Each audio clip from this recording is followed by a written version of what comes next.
breaking news. In his latest State of the Union address, President Joe Biden has officially pardoned Jean Jacket for their crimes. He would. He so would. You heard it here first, folks. Oh my god.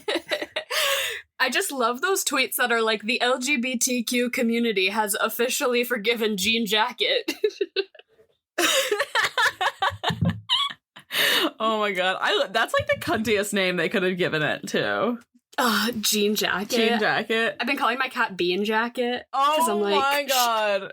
She's a little sky monster. Yeah, I can see that. But this is our podcast. It's The Swamp, and it's an acronym. Stands for some white-ass movie podcasting. And we're doing Freaky February this month, but honestly, I feel like we have to change it to, like, Suspense February, or unsettling February, because all the freaky movies we've picked so far have been freaky, but have also had that, like, a deeply unsettling, waiting for the suspenseful thing to happen element, which I guess a lot of, like, horror movies or freaky movies do have that element to them, but, like, that is, like, a really, like, strong thread between all three movies we've covered so far, have been very, like, I don't know, suspenseful in that particular way. Yeah.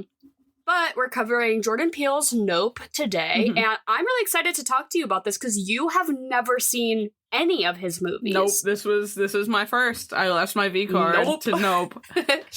And you enjoyed it, yeah? I really liked this movie. Like, the only issue, like, for this podcast that we're doing at the moment is, like, I feel like I don't have a lot of notes because I was so absorbed into the film.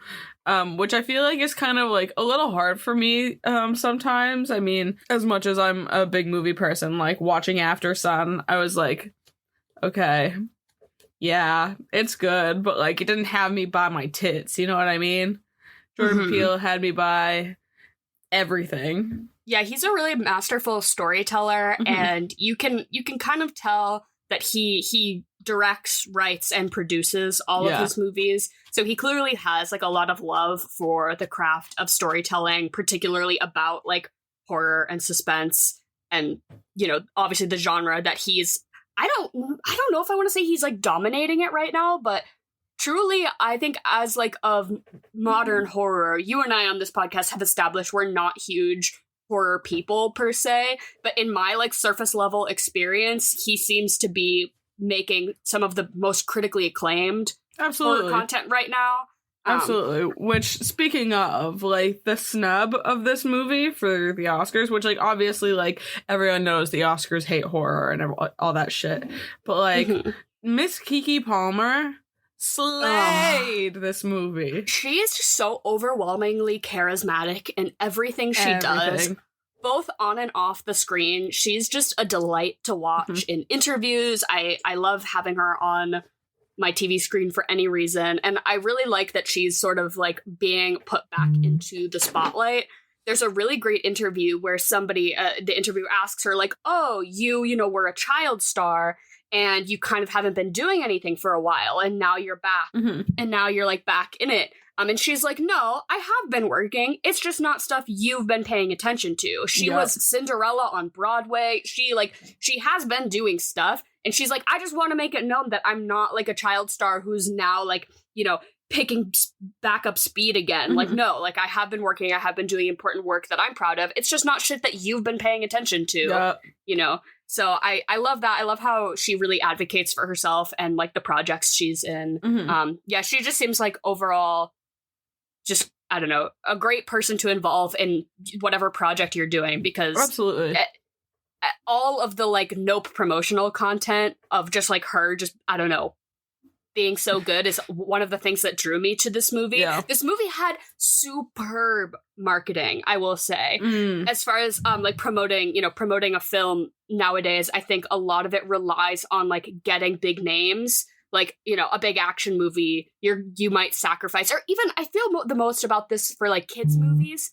Like a kids movie will, like, an animated kids movie will sacrifice actual voice actors for just big names, like the fucking Mario movie, right? Mario movie. Just what? Oh, we want to put Chris Pratt's name on the movie poster. We want to put Anya Taylor-Joy's name on the movie poster. So we're gonna, like, get them to be fucking Mario and Peach, even though that doesn't make a fucking shred of sense. Like, why was Shawn Mendes Lyle Crocodile? Like, come on. Please. Make it make sense. But yeah, I think that this movie is a great example of like really good marketing. Obviously, it's backed by, Jordan Peele is a well-known, well-loved director right now, and it does have, the big names in it. But I thought a lot of the stuff they did was really cool. They did a lot of like stunts. They like put actual UFOs up in like the greater California area for people to be like, what's that? And it like turned out it was a big marketing stunt for like, they put big inflatable jean jackets like up in the sky. That's so cool. Hell yeah. And as corny as I thought it was, that movie that just recently came out, Smile, they did a similar thing where they crazy. Like where they put people like out in public places like doing the creepy smile or whatever. And yeah, some people thought it was corny and kind of like stupid, which, whatever, but people were talking about it. Yeah, it got people to the theaters, absolutely. I mean, like, especially today, like, marketing is so important. Like, I feel like so many people just rely on, like, the internet and all that shit, but, like, it's really, like, the stuff like that. Like, I remember I saw, what was it? I saw someone posted the other day about, like, Killing Eve's promotional stuff and everything like that. Have you seen it? Mm-hmm. The billboards? Yeah, like, all the billboards, and it's, dude, so fucking good. And it's very much like those two main characters going back and forth, like, on a billboard kind of thing, which is just so, like, interesting and funny, and, like, it just it catches your eye, it draws your attention. Like, if all I'm seeing is a fucking like, oh my god, as good as the show is, every single ad on my Instagram right now is just like the Last of Us poster. Yeah. And it's exhausting. I haven't watched it yet for that reason, that I felt like my social media has been so saturated of people talking about it that I'm almost like, I need to wait till this is over to watch it so that I can like feel like I can have my own like opinion about it and not just like, and I feel the same way about like overly marketing on social media, thinking that the only way to get not just your movie but anything, thinking that you have to have a viral moment, you have to have a TikTok that blows up or something. A sound clip from this has to blow up on TikTok in order for this thing to be successful. No, we are so oversaturated with so much content now that you relying on something sticking like that is almost going to be more annoying to people than it is effective. Absolutely. Like if all I'm seeing is The Last of Us, then I fucking don't want to watch the show. Yeah. I'm gonna eventually, because I've heard great things about it. It's amazing. Yeah.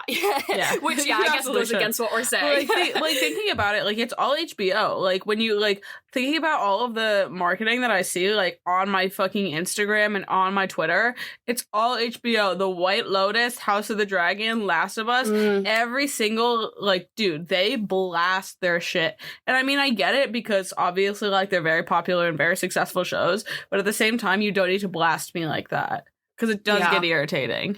And as far as like user-generated content as well, I remember Euphoria dropped on Sunday nights, and I knew that if by Monday morning I hadn't watched it, the whole episode would be on my Twitter thread. Yep. So I was like, people called it like Euphoria Sundays on Twitter specifically to like live tweet the episode basically, and I knew I like had to block off that fucking time on my calendar, which is, I mean, great for the show. It got people like watching it the second it came out, but truly, I feel the same way about RuPaul's Drag Race right now. If I even wait a minute until after it's aired to watch it, I know exactly who went home, who won, who like, and by the people on the show too. They will just straight up tweet like, so happy I won this week's episode. I'm like, dude, give me a fucking minute or I'm gonna unfollow you. Like, for seriously.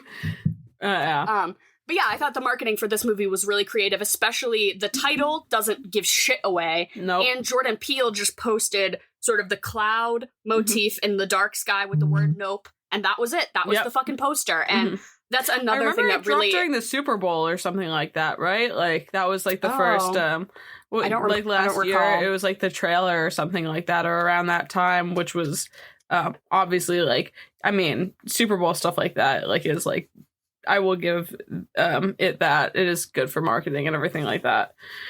Like, the amount of trailers that dropped that night, crazy. But the thing for me in a lot of movie promotion that really fucking irritates me is when the movie trailer gives away major plot points. I want to enter a movie knowing nothing. I want to, surface level shit. Tell me maybe who's in it, whatever. I hate movies that, like, I don't know, that give away key pieces of information that I feel like you robbed me of that cinematic experience of, like, getting to actually see that the way it was meant to be told. There was one that you talked about, like, within the last, like, 6 months, I feel like that was like that. I don't know. I felt really strongly about Booksmart. I felt really strongly that the Booksmart trailer was a blooper reel of the movie's funniest moments, which I then saw the movie and I was like, I laughed as much during the movie as I did during the trailer. Yeah, that's what But yeah, I think it happens every so often. It just fucking pisses me off. I'm like, who is editing these? Because, like, you can have intrigue and pull and draw without, like, literally giving away the story plot. But as far as, like, masterful storytelling, Jordan Peele fucking hits the nail on the head for me every single time of, like, social commentary while also being an interesting plot. Like, I think a lot of things that are, like, satire, quote unquote, or, like, trying to do, like, you know, poignant cultural commentary can really, like, fall to the point that they're making ends up being better than the actual story, which I think he does a really good job of balancing. Like, you're really sucked into what is happening plot-wise, while also it's making a greater point about something, which I think it should be, like, studied by anyone who wants to write something like that. Like, all three of his films are great examples to me. I enjoy all three of them personally. I know people have their fluctuating opinions about which one's the best one, whatever. Across the board, I think all three are great. I feel pretty similarly about all three of them, that, you know, all, you know, thumbs up, many stars from me. So do we want to give a bit of a recap of this movie? For anyone that hasn't seen it, this podcast is spoiler full, not spoiler free. So if you haven't seen this movie, click off, go watch it, come back to this, or if you just don't care, we'll tell you all about it. Yeah, so I guess it's basically just these two siblings, OJ and Emerald, played by Daniel Kaluuya and Keke Palmer. Their dad dies in this mysterious accident where a quarter falls through the sky and fucking impales him in the head. And they run a horse ranch and they do stunt horses in Hollywood. And they tell their whole story about how their great-great-great-grandfather was the first jockey on the horse in the first animated, or the first motion picture was him on a horse, and they have since become horse trainers in movies. And their dad's mysterious death sort of kicks off. OJ, the main character, he feels kind of eerie about it. He kind of gets into, like, that it wasn't what they said it was. And basically they figure out that there's this, like, UFO presence above their ranch, and that there's this cloud that never moves, and they kind of have a suspicion about it. Then they employ the help of this sort of Geek Squad character, Angel, who comes and, like, sets up all these cameras and is totally, like, down to clown on catching the UFO. And over time, OJ sort of realizes that it's not a UFO, it's like a living creature that's been coming down to, like, sort of feed or whatever, and then go back up into the clouds, and that it doesn't like to be, like, looked at. Obviously, it's like territorial. Very much, territorial and hiding. So, like, the parallels between, like, he's an animal trainer and it's a wild animal, and, like, he can understand it, sort of thing. Then there's this whole side plot where Steven Yeun is a child star who on set gets a monkey, goes crazy and kills a bunch of people, and then he, like, opens a tourist attraction and he, like, collects all the memorabilia about, like, the monkey incident and is like really into it. But he also is trying to sort of make a spectacle of this UFO to like sort of capitalize off of it. And he gets fucked, and everyone gets ate by Miss Jean Jacket, swoops down and says, "Not today." And then they employ the help of this nature cinematographer who doesn't use, also, like, Jean Jacket sets off electricity or whatever, so, like, electronics don't work in her presence, so he uses, like, a manual film camera to try to capture. Their whole thing is they want to capture an image of this so that they can be on Oprah, or just, like, have get money. have the proof, basically, that extraterrestrial UFO whatever life exists. And so he gets the shot, but then he gets too ambitious and he gets sucked up too. And Jean Jacket is just wreaking havoc. She blossoms into her full form. Dude, it's so cunty. She is Gorgina. She is, like, she's so cunty. She's, like, honestly beautiful. And then basically OJ figures out that he can sort of like intimidate it very much like a person trying to tame a wild animal. And Emerald zooms away on a motorcycle, cranks the manual camera at the fucking theme park and snaps a little photo, sends the big balloon up into the sky, and crushes Miss Jean Jacket. I think the implication is that they got her, that she is... she got, she died. She is imploded, and they got their little picture of her. And it's great. I'm sure I missed a lot of stuff, but I think that was like the... Yeah. I'm hot off of watching it. I am not 20 minutes off of this was my second watch. The first time I saw it was in a theater. Oh. I was so bummed, though, because it was like a really janky old movie theater that did not have good sound quality. Oh. See, and like the picture was like not synced up to the sound for a good like 20 minutes during the middle, and somebody had to go like ask them to fix it, and they like fixed it and like went back. So it was not a high-tech movie theater experience, which I fucking wish I had, because the sound in this movie is, if we want to talk about Oscar snubbage, to me, that the fact that this did not get a sound design Oscar nomination is an abomination. I mean, fuck the Academy across the board on all fronts of everything. Yeah. But this movie is undeniably one of the most, like, masterful uses of sound to, like, imply what we're not seeing. I just do not believe that they're gonna award Top Gun Maverick for best sound design for doing airplane swooshes. And this movie not They can really go fuck themselves for that. Like, I'm sorry that you didn't like the regurgitation of human bones sound inside Jean Jacket's esophageal canal. I'm sorry that was uncomfortable for you, but it was fucking well done. Like, you cannot tell me that is better than airplane swooshes. Yeah. It's not. Yeah. Hearing the humans screaming from inside Jean Jacket, like, 500 feet up in the air. Oh my god. Ugh. Yeah, no, it definitely gives, like, Alfred Hitchcock in that way. Like, you know what I mean? Of, like, you're not seeing it, but, like, it's so fucking eerie, dude. All the like, vague swishing, and the, like, something is in the air. Yeah. Like, that's really hard to... I mean, I don't have any knowledge of, like, filmmaking, but I'm sure that's really hard to achieve. Yeah. And they got it. You get the atmosphere of every situation they're in, like, so heavily. Absolutely. I also really wish that I saw this in theaters, because... it's sort of that first scene where Jean Jacket, like, makes herself known, when OJ is, like, out in the fields kind of, like, trying to get, not Lucky, Ghost back, I think. I don't know which horse it was.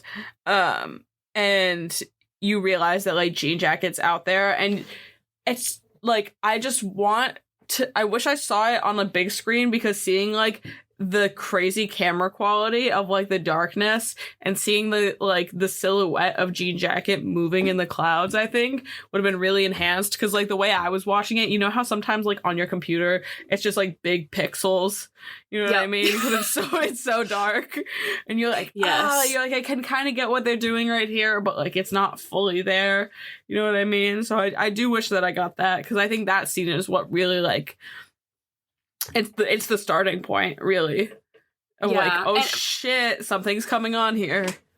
And Jordan Peele specifically said that he wrote and conceptualized this movie pretty early in 2020, when he thought that, like, going to the movie theaters was going to be dead forever.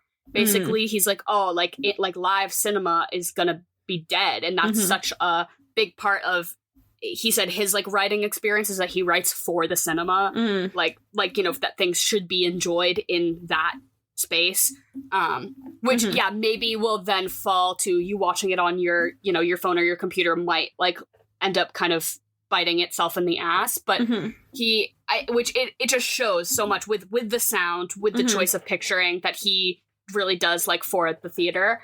But I was reading, I don't really know much about movie cameras, but they used IMAX cameras for this. So I guess, I don't know if you could see it in IMAX or 3D or whatever, but they shot it with IMAX cameras. And this was the first horror movie to ever use, like, that high quality of cameras. Yeah, so this is, like, arguably, technically the highest quality camera ever used in a horror movie, like, for, you know, IMAX cameras, which they also, for those night scenes, they shot them during the day, right? And used, like, shadow blockers, basically, and then, like, you know, just digitally did and, like, color graded the rest of it. And I do think I watched it just on a regular TV, and it does, to me, a way better job. Like, that is the tech you should do rather than Game of Thrones, everything is so dark.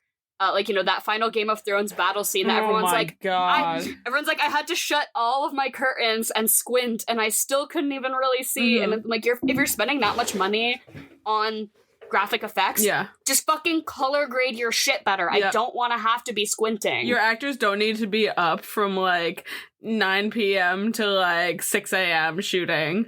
Just do it. Just do it during the day. I promise you.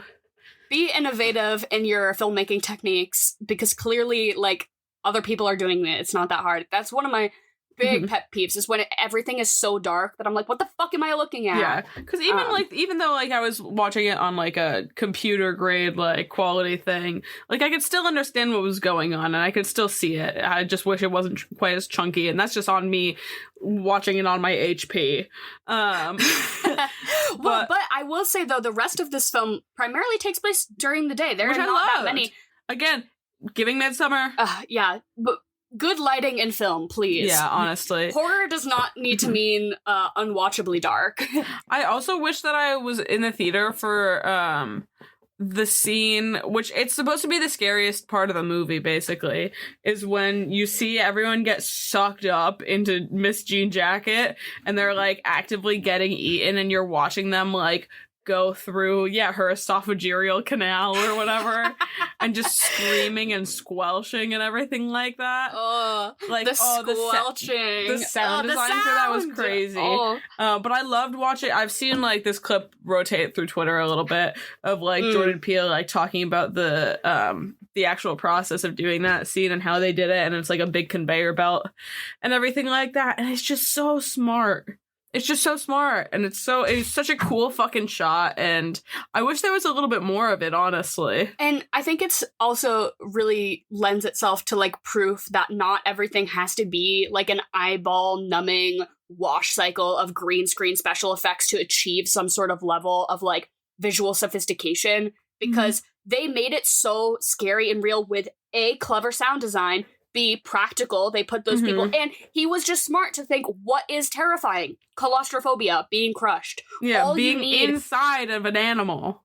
All you need is an up-close shot of one person getting crushed through, a digestive tract, and that's way fucking scarier than, again, at the end, the big spectacle of the monster reveal. You don't have to be... Like, that was scarier than Jean Jacket. Jean Jacket wasn't even... She was fucking gorge. Yeah, she was Gorgina. Come on. I do love that he kind of, like, did that in a very, like... that was new. I feel like I haven't seen that, like, before. But, like, that's other scene that is supposed to, like, really kind of freak you out when it starts raining blood and all of this shit. Like, effectively, Jean Jacket is shitting. She's taking a shit on the house. She said those bitches ran through her. Oh my god. Get that girlie some Tums. They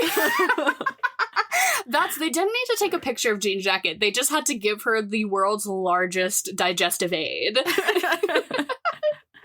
But I love that, like, he brought it back to, like, the blood on the house thing, like, very much, like, giving, like, Carrie, giving, like, every single other, like, spooky movie where someone's doused in blood and everything like that. But I like that it, like, seeing the blood and all of the other shit come down the sides of the, the windows in the house, loved it. And I mean, like, shout out to Keke Palmer and whoever that actor is that plays Angel, because, like, I thought they did spectacular and just being, like, I don't know, being inside that house, showing, like, how absolutely horrifying that is. And I like the kind of different takes they both took on it, like Angel with his knife, like, flipping out, absolutely freaking out, cannot keep his shit together, and Keke Palmer just kind of, like, sitting there, like, shaking, like, can't say a word and everything like that. I loved it. It was also a nice, like, reminder that, like, this is a fucking horror movie. You thought, like, it's basically Jaws. It's basically the chase to get to the monster, basically. But it's like, a quick reminder that this is a fucking horror movie. Let it not be forgotten that, like, we're gonna have sort of classic textbook horror movie shit happen. Well, I thought the scenes with the monkey were pretty fucking horrifying. That was the thing that my first watch around of this really, like, was nagging at my brain that I didn't quite get it. And as it sat with me, like, the longer it sat with me and the more that I saw, like, conversation about it, the more I think I got it. And then watch around, speak more about that, definitely, because I feel like I have my own little, like, thoughts about it, but, like, definitely I'm on that same page. I'm like, I kind of get it. It's very much, like, about the what's the right word? The nature of animals and all that shit. Because I feel like that's, like, what, like, obviously one of the big overarching themes of this movie and everything like that. But I want to hear what you have to say. Yeah, I mean, definitely as far as, like, animal actors taming wild animals, that is, like, a huge prominent theme. And it's in the monkey scenes as well. But also, like, spectacle and, like, having something that's good to, you know, interesting to look at for the sake of entertainment might always end up, like, kind of biting you in the ass sort of thing, which, like, is the perfect sort of through line to tie that storyline back to, like, what they're doing with the horses and Jean Jacket and all that shit. But for me, my first watch around, I was like, I didn't really get it. I didn't really understand why they spent so much time on it, because I really thought that there was going to be some, like, connection back to it, some, like, you know, tie-in at the end of, like, oh, Jean Jacket was the one that set it off or something. I don't know. And the biggest nagging thing to me was the fucking shoe. The shoe that wouldn't fall. The shoe that was stood straight up the whole time while all the chaos is happening. And he sort of, like, focuses in on this standing up shoe while the monkey is, like, doing whatever. And then, you know, obviously the monkey gets shot.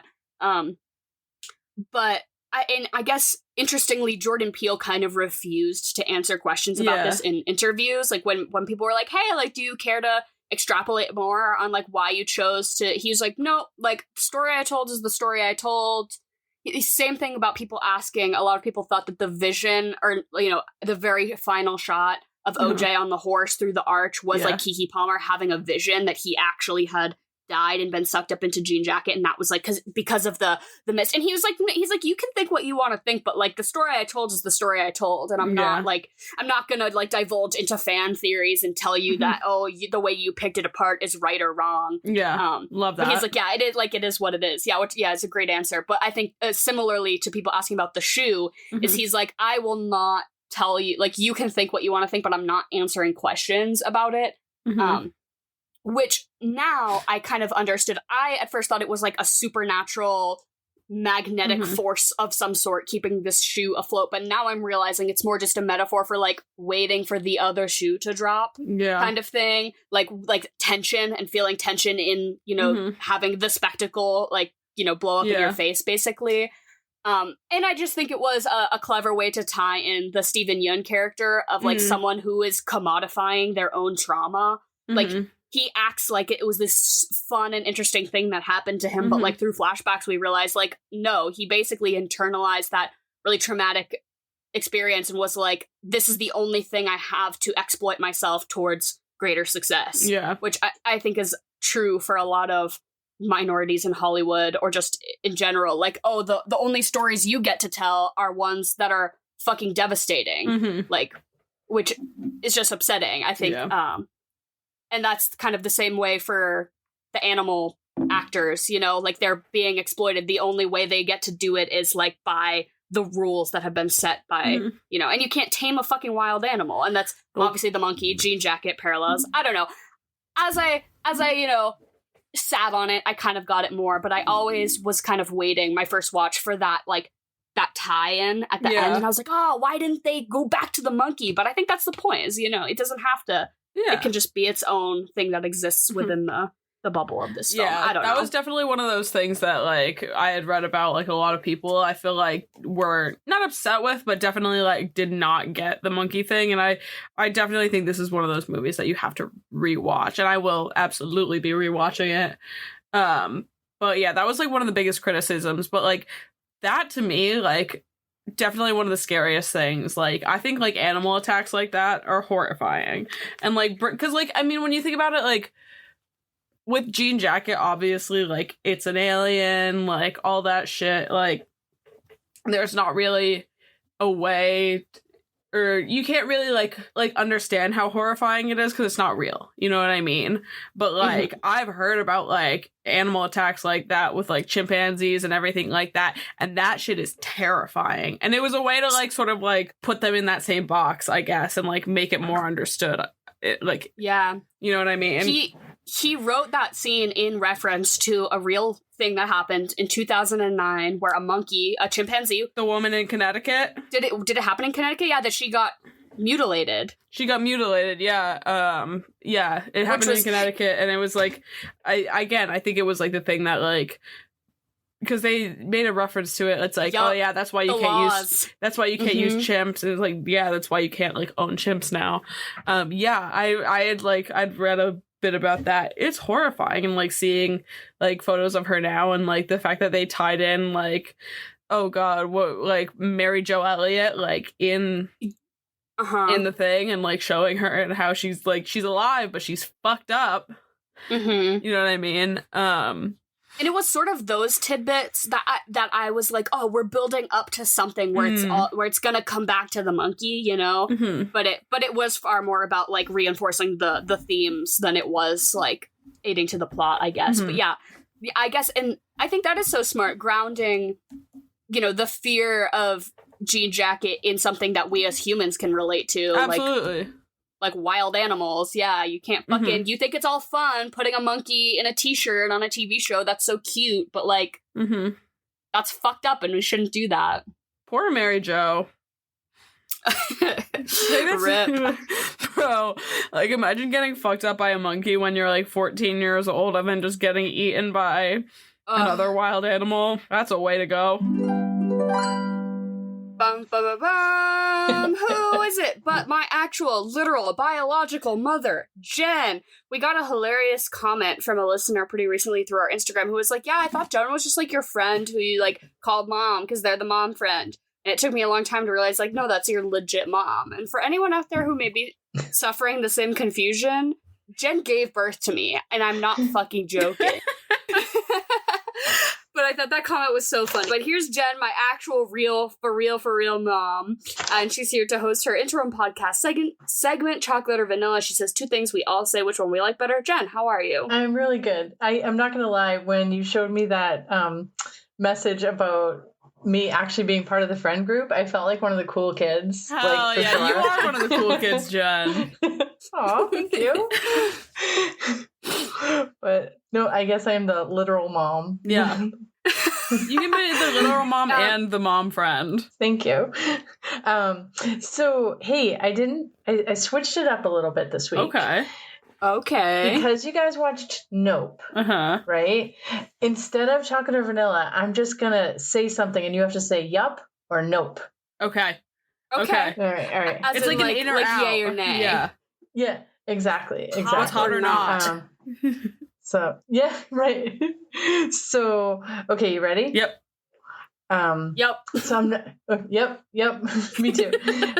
Okay, the color magenta. Yep. Okay. This is probably going to go really fast, by the way. A veggie burger. No. Are we talking, like, actual veggie, or are we talking, like, plant-based? Quote, plant-based.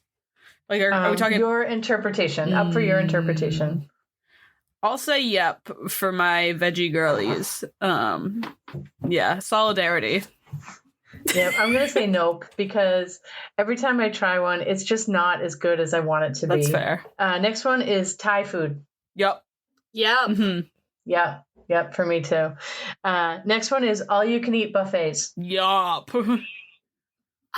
Honestly, I'm gonna say nope, because I feel like the buffet is always trying to do too much, and the food is never, like, as good as you want it to be. It's like, oh, I can pick between a trillion things, and then you get the fucking chicken tenders or whatever, and they're, like, super mid. Yeah, but if I'm 2 drinks in, I don't give a shit. Fair. I'm going to say nope, because I always feel gross afterwards, and I feel like the food has been sitting there too long. That's true. Next one is nose piercings. Yep. No. Jen, do you have something to say to me? I like them on other people, and I think they look really good, but the whole mucus near your earring thing wigs me out. It does get a little gunky sometimes. Yeah. I believe that you keep yours really clean, and it looks great. Thank you. But thank you. I do. I try. The next one is Kraft boxed macaroni and cheese. Yep. It's there when you need it. Yep. You know, I'll go yep. I'm a yep on that too. The next one is shampoo and conditioner all in one. Nope. Yeah, nope for me too. That shit used to fuck up my hair, and it would be like the only thing my parents would buy as a kid, so I'd just be shot. I'd look greasy for days. That's what my parents used to buy. Pert. Hated it. I did too. It's just like you need two separate steps. Absolutely. Right? Like, you know what I mean? Yeah. It just made you look greasy and you're like, I swear I'm clean. I think Henry had a thing from like Old Spice that was like fucking 5-in-1 or some shit. And I'm like, at what point face wash, body wash, shampoo, conditioner, cocktail mixer, fucking clean your car, clean your dishes. Like, where do we draw the line? It's a nope for me too. Next one is shrimp scampi with angel hair. Shrimp scampi. Okay, it's a yup for me, but you're poking the bear. Yeah. I'll say yup because the shrimp. Listen, as much as I dislike it, I think the shrimp and the scampi of it evens it out. You know what I mean? The scampi of it all. The scampi of it all. I'm a yup too. Next one is Junior Mints. No! Mint and chocolate. I'm sorry to everyone out there who likes it. Like, I get it. You can do you, but to me, mint is for toothpaste, breath mints, floss, exclusively gum. That's fine. Mint and chocolate. Fuck no. It's your hottest take. Because I'm going to say yup. I'm going to say yup too. Sometimes it's a fun candy. Love it. Next one is Valentine's Day. Nope. I think it's like just an excuse for people, like for companies to sell shit to people. I think that no matter what the day of the year is, you can treat your significant other to whatever you want to treat them to. It's just made up to sell people shit. I mean, did I buy Henry something for this occasion? Yes, because I'm not a fucking piece of shit, but like, I still don't believe in it. Yeah, I think morally it's kind of sharp, but like also like it's fun. Valentine's Day is fun. I think I'm pro Valentine's Day. I'll go yep on this one, and maybe that's just me being a silly little romantic. But I'm gonna go nope. I think it's a lame-o holiday. And next one is another holiday, Halloween. Yep. The best holiday. Yeah. I think that on Valentine's Day, you should have to dress up like Halloween, and that's how we save this capitalistic hellscape that we live in. Just dress up for every holiday. Let's not limit it to Halloween, you know? Fair. Yep, absolutely. The next one is chai tea. Yeah. Yep. I love a dirty little slutty little chai. With a little espresso shot in there, yes. Yeah, gotta agree with Dara. I love chai. Like, you know when it's like, once it's starting to turn to fall and you're like, you know what I'm gonna mix it up with? A nice little hot chai. And that's how you know. That's when fall's here. Is when you feel a little like frisky and you're like, ooh, I'm gonna get a chai today instead of my normal latte. Nice. I agree with you 100% what you just said. So, yep. And for the beginning of fall. This is the last one. This was so fast. A silver Sharpie marker. Yup! I know that for some reason specifically, that's like the marker that like sports players use to sign things. Like you can sign a football with that and it won't like rub away as easy as like the black Sharpie or like the blue Sharpie or whatever. But there's that bitch on TikTok who fucking does the expo markers, and it'll be like a black expo and she'll write on a whiteboard like black in cursive, and then she gives it a score of like how smooth. Yeah. And I feel like I always am so in tune with what she's going to give it a score of. And I feel the same way about like Sharpies, like a silver Sharpie. If you write the word like silver in cursive, then 10 out of 10, bitch. It's so satisfying. I think a lot of what it is when it's stuff like that, the silver ones, they're the paint markers. instead. I think that's part of the trick of it. Thicker. They're thicker, and they just put out better like ink or paint. I mean, it's paint. But I'm a Sharpie girl. I like every now and then when I like dip my toe back into like drawing or whatever, it's always Sharpies. So yes, I'm a big silver Sharpie stan. Nice. I'm gonna go nope. I need my Sharpie to be black. That's hot. That's a hot take. Legit black Sharpie, no other color. Dang. Wow, Jen, harsh. I'm also a marker sniffer, though. Yeah, we were talking about this yesterday. I love the smell of markers, Expo markers, Sharpie markers. I love the smell of gasoline. I'm not afraid to admit it. Did you lick glue? Oh, yeah. No. I was a Play-Doh consumer. I was a Polly Pocket shoe chewer. Listen, solidarity for the Play-Doh. The black Play-Doh, as you've said in the past. I'm sorry, but the black Play-Doh was saltier because it had more like flavor concentrate in it. So the colored Play-Dohs were just mid, but the black Play-Doh had that. Maybe that's why I'm like kiss. A salty girl instead of a sweet girl. It's because of the amount of Play-Doh that I ate as a child. Yeah. So Dara, though, you outed me as your biological mom, and now it sounds like I didn't watch you. Like I just yeah, Dara was just guzzling tubes of glue. You did. I was just sneaky. I was more of a glue on the skin. I like to dip my hands in Elmer's glue and like peel it off. Yeah, that's a little more normal, but. Also, I'm sure you ran your tongue over the glue stick every now and then. every now and again. The purple one? Are you kidding me? It's so enticing. I'm sorry. Well, just kidding. Jen is not my mom. She's just our good friend who is really mature. And has a lot of hot takes. No, just kidding. Jen, we love having you on the podcast. Thank you, as always, for Yup or Nope this week. That was really funny. I love a one-word answer. So, does somebody ever say something to you and you're just like, no? Like, you just like whatever they say back to you, you're like, it's either a yes or no reaction, even though it's not a yes or no question. Yes. Like, you just have to commit to the feeling. And this week it is Yup or Nope. But yeah, Jen, thank you as always, and we'll see you next week. All right, thanks. I love you guys. Have an awesome night. Bye. Love you too. Bye. Bye. Okay, this is so specific, but that scene, the thing that like just kept like visually enticing me were the icy machines. Yeah, I get it. I get that. I was like, why are there cactus? Why is there cactus flavor? Is that a real thing? Am I just like not cultured? Because I know people, you can have. I know cactus is edible. I know cactus. You can have like cactus juice, or you can have like cactus in like a fucking taco or whatever. But I doubt it's like cactus icy. Is that real? I doubt it. I highly doubt that. And also that the red and blue flavors were watermelon and like very berry. No, that's not blue and red. The blue and the red. It's cherry and blue raspberry. What? Yeah. I was so irked by these icy machines. I'm sure it was That's on your purpose. biggest criticism of this movie.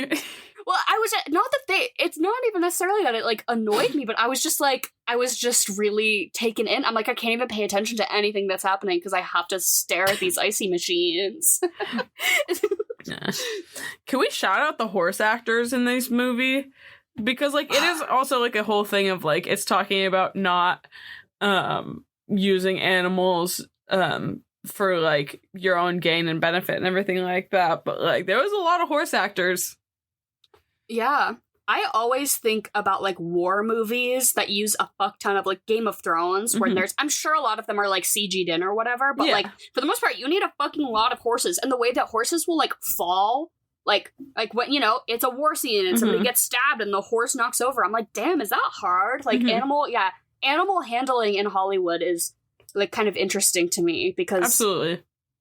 Like at what point? Yeah, it's just crazy because we have to call our horse guy for 100 horses for this medieval war scene. Like that's the kind of shit that you don't think about when you're watching a movie, but you're like, damn. Look at them all. I always. Lord of the Rings. Yeah. Lord of the Rings, they called every fucking farmer in New Zealand and was like, we need all your horses because we need 8,000 horses to do this like big sweeping horse scene. And everyone everyone has to get trained. Yes. And everyone has to get trained too to like riding a horse is not easy. If you've I've never done it off a horse before. It's difficult. It's not fun. I am not even brave enough to try. Horses fucking scare me. I don't They're get it. They're beautiful animals. They're too big. They are very big. People die from just getting kicked in the head by a horse. Just it it's trying to kick its shit away, and it just will crack you right down the middle of your skull. And you're no, fucked. thank you. No. I always forget how big horses are until once every 5 years I will for some reason come across a horse and I'm like, oh my god, they don't seem that big on screen, because when somebody's sitting on it, it's kind of like it's like a thing. But horses are big and scary. Horses I feel like are big and scary. Same way about cows. Cows are big too. Yeah. Riveting commentary here on the swamp. Cows are big.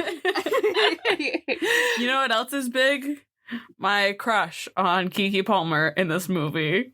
Oh Dude, my god, I love that they made her Palmer like a and Hey her Mama's stylist. I love her. I love that she's like a Hey Mama's lesbian in this. Yeah. Dude, she could slut me out. Whoever did her styling, like the costuming So choices for this movie good. are so like, the only thing cuntier than Jean Jacket is B, Keke Palmer, and then C, that red suit that Jupiter wears with the the embellished red suit with the UFO. Yeah. Oh, it's so good though. I love a lot of my favorite Halloween costumes from this past year were people who recreated that suit and who did Jean Jacket. Yeah. So good.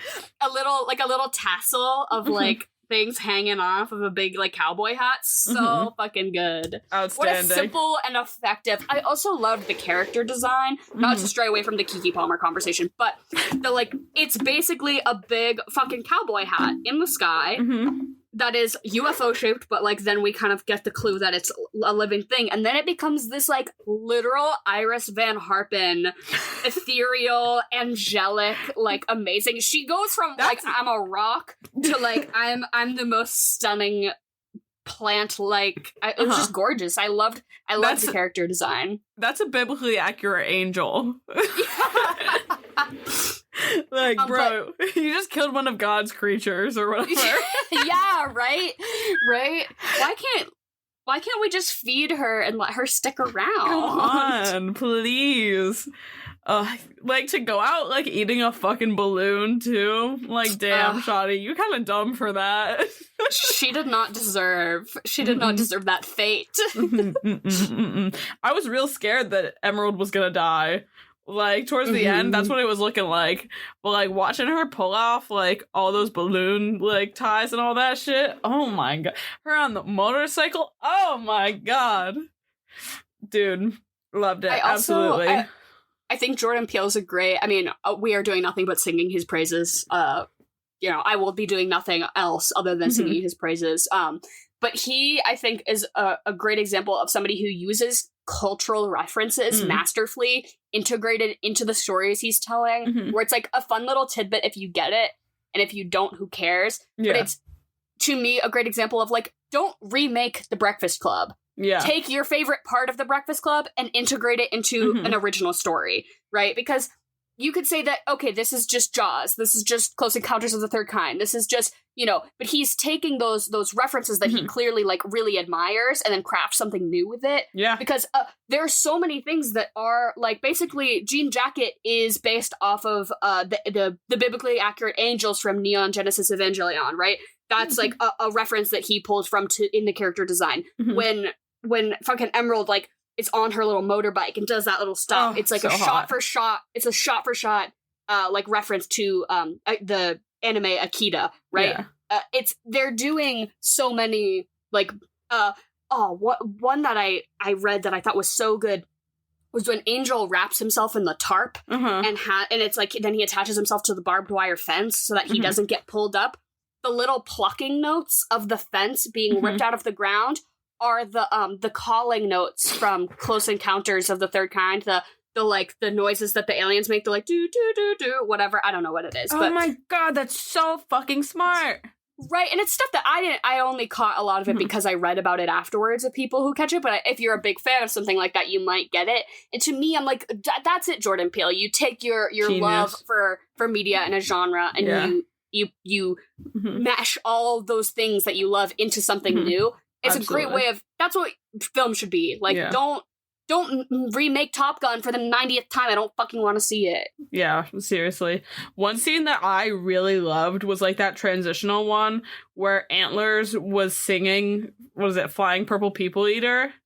I don't, like, something about it was so creepy, and it was such a good, like, sweep into the next thing, because then they go immediately into the whole like plan of like capturing the photo of Jean Jacket and everything like that. But like, his voice is so sexy, so hot. I was like looking up, I was like, where do I know this man from? He's got to be a voice actor. Nothing that I know, but like, that's such like like everyone knows that song, but like I don't think I've ever heard that song like really used in anything like that. And it was so good. It was such a smart like use, I guess, you know what I mean, where it just lines up perfectly, and you're like, yes, of course you put Flying Purple People Eater in this movie, of course, duh, obviously. Which to me, that is once again Jordan Peele being so smart and like taking something that is like kind of a horror genre trope, which is the slowed down children's song sung to creepy like music box music, and every horror trailer ever, it's like the itsy bitsy spider. And I'm like, what is going on here? I feel like so many horror trailers, especially like horror involving like possessed dolls or children or anything, obviously, is like, we're gonna do like a creepy version of like a nursery rhyme. And this was like, no, instead of like a child, like a creepy child singing it, we're gonna have this like sexy baritone man do Flying Purple People Eater. Which also, that's such a funny song to do, because you ever listen to that song, it's so goofy, it's so silly, it's so jazzy. One year, growing up, I had this thing that like on Halloween, I could not have the same costume as anyone, and my costume could not be store-bought, because if it was store-bought, that meant somebody else might be wearing it. Of course. So, and like, my mom worked, she did not fucking sew, Jen did not have the time to be like helping me make these elaborate Halloween costumes, but one year you I was at like, gunpoint. I literally did. And like, if I showed up to a function and somebody was even remotely the same thing as me, I would like throw a fit. Like, it was a big deal to me. But one year I was a DIY one-eyed, one-horn Flying Purple People Eater, and I made a little mask of a big eyeball, and I wore like a feather boa, like a purple feather boa, and like a big sweater. And I was like, no, I know nobody else is gonna be this. And were you right? I was, yeah. Another like post movie watching, like I think I saw a TikTok of somebody like break this apart, and it's again something I don't think I would have ever in a million years picked up on my own, but Jordan Peele does a lot of like the lore behind like naming his characters and like stuff that, and like the license plate is actually a Bible verse, and if you go look at that, it's referencing this. Like, it's very Easter eggy. It's like Easter eggy if you want to pick it apart. Which I love that. I'm never smart enough to be the person who picks it apart, but I love hearing other people talk about it. I love it because every like 9 movies that are Easter eggy, I'll get one, and I'm like, yes. Well, and the only one that I got first time around was that his name is OJ. Yeah. And so the naming of this is that he named every character after a spectacle, right? Mm-hmm. So OJ Simpson is sort of the like the crime thing that we put on a weird platform and televised, and like, OJ Simpson, so his name is OJ, which they make a big deal of it at the beginning. They're like, your name is OJ? And he's like, yeah, Otis Jr. And she's like, it makes a face. So it's like that's the only nod to it that I really understood. Yeah. Her name is Emerald, the Emerald City from The Wizard of Oz. Oh, shit. It's like the big thing at the end. Angel, he's, an angel, that's a spectacle. Fucking, his name is Antlers, like, fucking, a deer, what's the first thing you see? Is this the spectacle, the ornamentation, antlers. And then one that so that was like the TikTok going through, like, what are all these names references to? Let's figure it out. The one that I got this time was, jump scare, Barbie Ferreira. Oh my god, yes. She was in this movie more than she was in the newest season of Euphoria. I'll fucking tell you. And she was in maybe like a minute and 30 seconds. But in the one time Angel references her by name, her name is Nessie. Loch Ness Monster. Fucking I was like, outstanding. Oh, that was the one Easter egg I plucked up this time. I was like, Nessie. Her name is Nessie. I love it. Amazing. But yeah, that was just like a fun thing that, I don't know, I wanted to share because this watch around, I was like, oh, I get it now. I get the naming thing. Because he does the same thing in Us. Yeah. He like gives them all like mythological figure names that like represent something. I don't know. Nice. I'm not smart enough for that shit. But do we want to get into our... Absolutely I do. So I mean, there's mainly 4 characters in this movie, right? No, more 3. I feel like we have to go with OJ, Emerald, Angel, right? They have arguably the most screen time. I know you just want to fuck that baritone voiced man, Emily, but I know you're right. I think screen time. I would even say Steven Yeun has as much screen time as Antlers. Jupiter. True. That's another name that is a spectacle. Jupiter, biggest planet. Yeah. There we go. Okay. So yeah, Angel, Emerald, and OJ. Easy. I'm gonna kill OJ. He is like, wait, dude, the amount of times that Emerald has to beg him, like, we have to leave, we have to go, this thing is going to kill us. And he's like, no, absolutely not. Nah, that's like, that's pretty unhinged of him. You're really gonna take on this alien being? Fuck no. You think you're the one? You think you're the one who's gonna intimidate Miss Jean Jacket? I mean, I guess it worked, but... Yeah, no, not me. Could not be me. Don't want any part of that. So I'm gonna kill him. I'm gonna fuck Angel. Because that man's cute. He's a cutie. He's a real cutie. I love that his little bleach blonde hair, his little tech support outfit. I like him.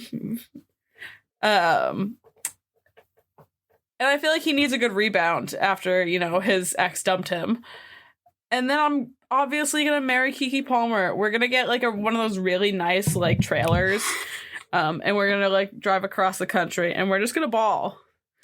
We're gonna have a great life. I'm gonna wear so much of her clothes. We're gonna have the craziest joint closet. And we're gonna just dance. It's gonna be great. She's great. I would like to think that I could match her energy, but I probably couldn't. But it would have to be like a yin and yang situation. But I also, she seems like she can vibe. I also she can cool it off. I agree with your assessment. I do. So that actor, his name is Brendan Perea, Perea. I don't know how to pronounce that. Perea. But he is in my favorite canceled Netflix show. Everyone has their one Netflix original show that just that died a death that you just will never reconcile from. And mine, it was called The OA. Zendaya was also in season 2, wildly enough. Nobody knows about it, but it was my favorite Netflix original show.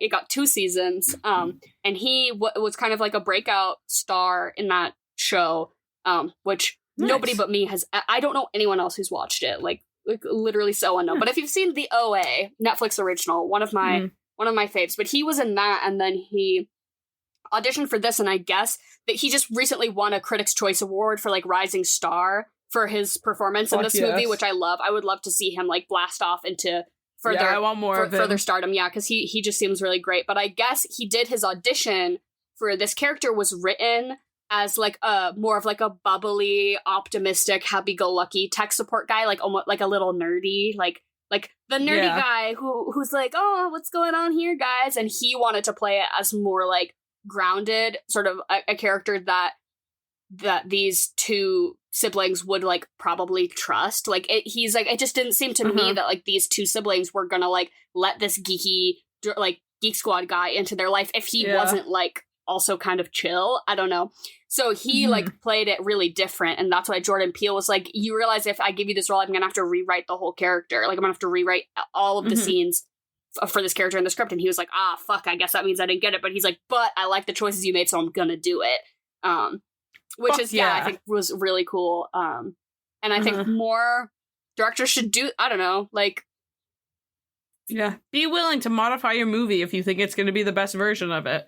That seems like a fucking no-brainer. Yeah. Because he ended up being really great in this, and he's like, oh yeah, like the guys who work at like Best Buy always seem kind of over it, and like that's kind of how I wanted it to be, is that he's just like a little bit irritated because he's a little bit smarter than everyone, but also he's just like fucking overworked and over it, which is like definitely. Also, I love the little line about like the girlfriend who gets the CW pilot. Like, I love the CW slander. Yeah, thank God. But yeah, I totally agree. Kill OJ. Marry the fuck out of Keke Palmer, and fuck Mr. Angel. A doll. Do you want to do the whole movie, or do you want to just move? I don't really have any other strong thoughts or feelings.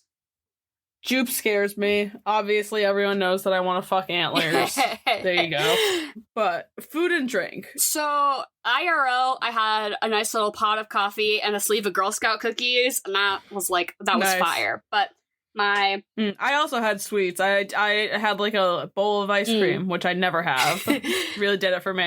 But I was looking into cocktails, and I guess Sky Vodka did like a promotional thing for the release of this movie, that they were like look up into the sky, like I don't know, they like play it off, and they made a list of Nope themed cocktails, which you can find if you just Google like Sky Vodka Nope cocktails. That's so sick. Yeah, they did like the Haywood Ranch is like a cocktail, and they did one based off of Jupiter, I think, and they did a bunch of, but the one that really got me was the Cosmopolitan. I thought that was really cute. So I'm totally, I'm directly stealing that from. But yeah, again, another interesting marketing thing. Like, yeah, make a fucking list of cocktails about your movie. That is cooler to me than, like, I don't know. Be creative in your marketing. Pair up with a vodka brand. Do it.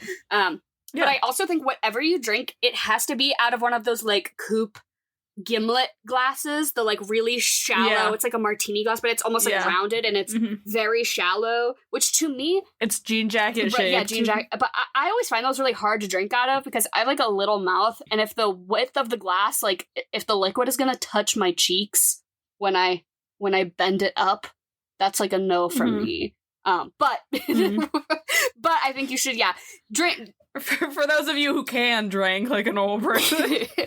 But my only original thought was to clouds, the presence of clouds, storms. You do a dark and stormy, which is basically just ginger beer, dark rum, and lime juice. So you can do I don't know why you would drink a dark and stormy out of like a gimlet glass. That seems super impractical. But that's my cocktail assessment.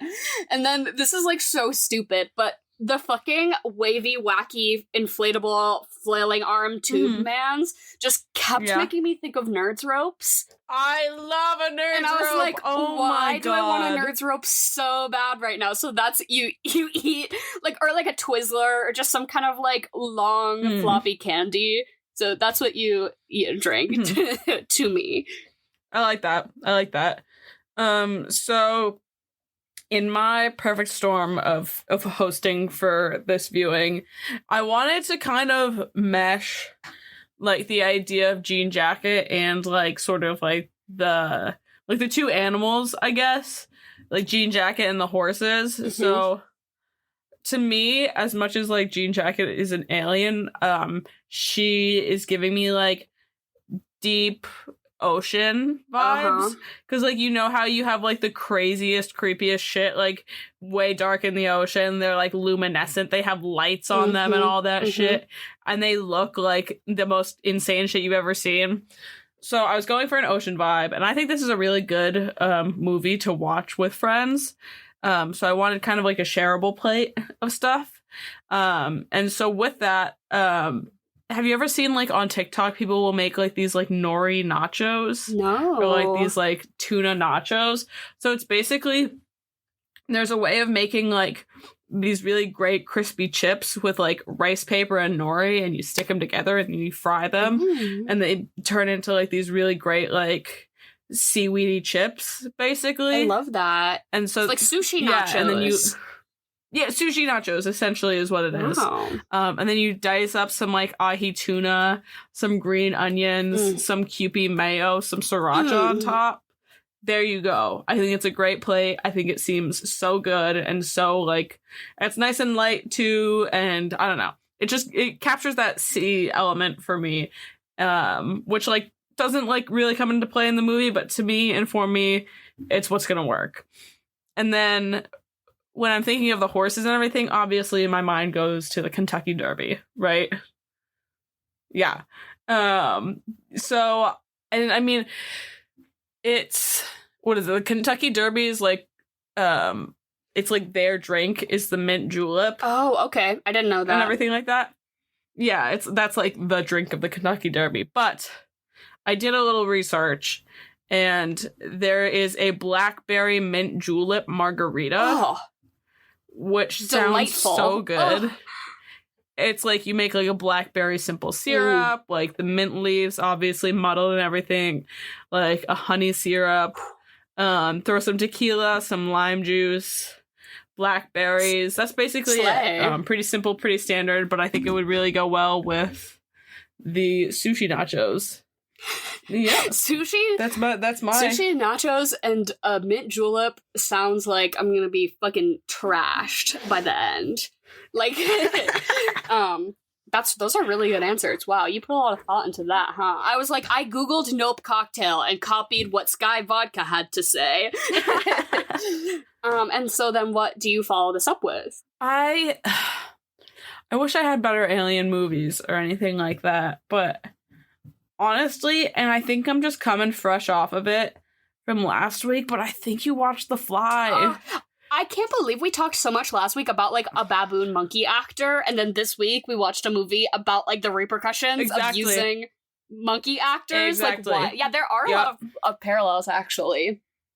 Mm-hmm. Yeah. No, I think you watched The Fly. I think it's, again, another really well-done horror movie.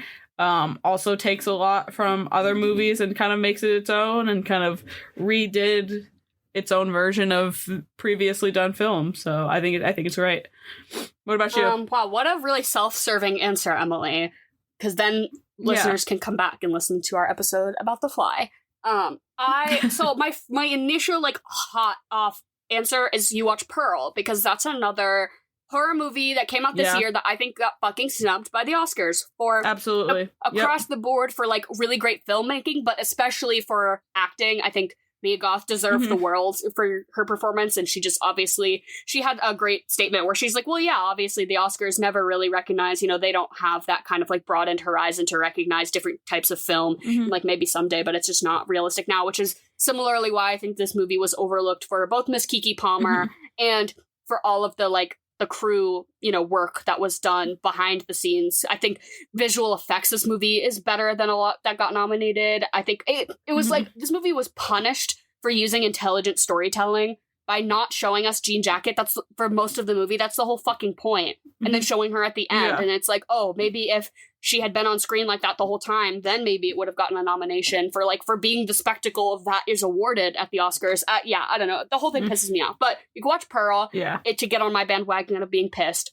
But I was like, okay, let's be smarter. Let's think bigger. And let's elevate. I am a slut for a movie with chapters and title cards. I love that. I love that. And I think more movies are like doing it now. Like, artsy, little choices. Like The Favorite is one that comes to mind. Or like my favorite movie from 2021, Pig, did like title cards. But I think another sort of like horror, creepy, suspenseful movie that maybe isn't what you were expecting it to be and employs the smart use of title cards is a movie that you told me to watch, The Handmaiden. Oh, have you watched it? Oh, yes, I loved it. I think I watched it about a year ago. And I absolutely adored it. And it's one of those sort of like twists and turns in ways you weren't really expecting. It's so good. Also, kind of like horror-y and scary. I think you watch The Handmaiden, another really great horror film. I think if you're the kind of person who is like, oh, nothing is good and original these days, movies are just remakes of other movies. Like, yeah, that's a valid criticism, but also there are a lot of really great and original movies coming out. You just need to look for them. And they're they're obviously just not getting the flowers that they deserve because the things that are awarded are the big popcorn blockbusters. But like, yeah, there are a lot of, I don't know, films out here that are good and original and creative and interesting. You just have to look below the surface of like what is making $1 billion, is my assessment on that. my dad is always like, nothing is original. I'm like, that's because you only watch Marvel movies. Like, that's your fault. Yep. Gary. And so what do you rate this movie? I'm gonna give it an 8. I think I would across the board give every Jordan Peele movie like 8, 8, 8. You know, it is doing it for me across the board. It's not, I wouldn't say it's like making it into my tier of favorite movies I've ever seen or anything, but I really love them. And as far as like movies that are coming out, I am so excited to see everything that he makes and does. And it's great storytelling and, you know, no notes. So yeah, I'll give it a big solid 8. Yeah, I am running to watch all of his other movies after this. As a first watch, I was super impressed. I'm giving it a 9. I really liked this. I love an extraterrestrial story. I think it's so fun, and I just had a fucking blast. Like, his movie is, I mean, at least like it's just fun. It was really fun. He knows how to make good entertainment, and I love his arc as like a public figure of like starting off in comedy and like being the comedian that we know, and then suddenly on a dime being like, now I'm doing what I actually want to do, and it turns out like he was good at comedy, but he's even fucking better at making horror movies. Like, I feel like so few people who have that, like, oh, I got famous for doing one thing, but I want to do like my actual passion. I feel like it never goes the way that you would want it to, but with this I love that because he actually does seem so passionate about it, and that's why his movies are fucking good, because he's making shit that he cares about. I don't know. Love Mr. Peele. And with that, we are going to sign off. As always, the obligatory promotional things in the description below, all of our links to all of our social medias if you do not follow us already. And if you follow us but have yet to slide into our DMs, consider doing so. Throw us a suggestion, a themed month, a movie suggestion, a chocolate or vanilla idea, literally anything. We love hearing from all of you, as you know. And we have merch. You can check it out. Other stuff, I don't know. Yeah, click on links. Go engage. Fill your brain with content. Yeah, go do that. And as always, we love you all. Thank you so much for listening. And goodbye and good night.